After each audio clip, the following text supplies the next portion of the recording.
জামায়াত ইসলামের আমির ডাক্তার শফিকুর রহমানের সঙ্গে ভারতীয় কূটনীতিকের সাক্ষাৎ নিয়ে সম্প্রতি গণমাধ্যমে নানা তথ্য প্রকাশিত হয়। এমনকি রয়টার্সকে দেওয়া এক সাক্ষাৎকারে জামায়াত আমির নিজেও বৈঠকের বিষয়টি উল্লেখ করেন। এবার এ বিষয়ে আনুষ্ঠানিক প্রতিক্রিয়া জানালো ভারত। নয়াদিল্লি বলছে এটি ছিল নিয়মিত কূটনৈতিক যোগাযোগেরই অংশ।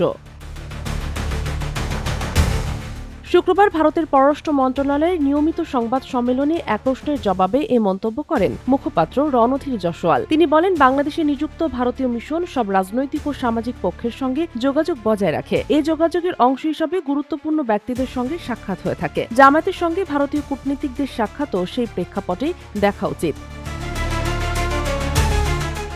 এর আগে গত বছরের ডিসেম্বরের শেষ দিকে রয়টার্সকে দেওয়া এক সাক্ষাৎকারে জামায়াত ইসলামের আমির ডাক্তার শফিকুর রহমান জানান, ২০২৫ সালে বাইপাস সার্জারির পর তিনি ভারতের একজন কূটনীতিকের সঙ্গে সাক্ষাৎ করেছিলেন। সাক্ষাৎকারটি প্রকাশিত হয় ৩১ ডিসেম্বর। সেখানে তিনি আরও বলেন, অন্যান্য দেশের কূটনীতিকরা প্রকাশ্যেই তার সঙ্গে সৌজন্য সাক্ষাৎ করলেও ভারতীয় কূটনীতিক বিষয়টি প্রকাশ না করতে অনুরোধ করেছিলেন।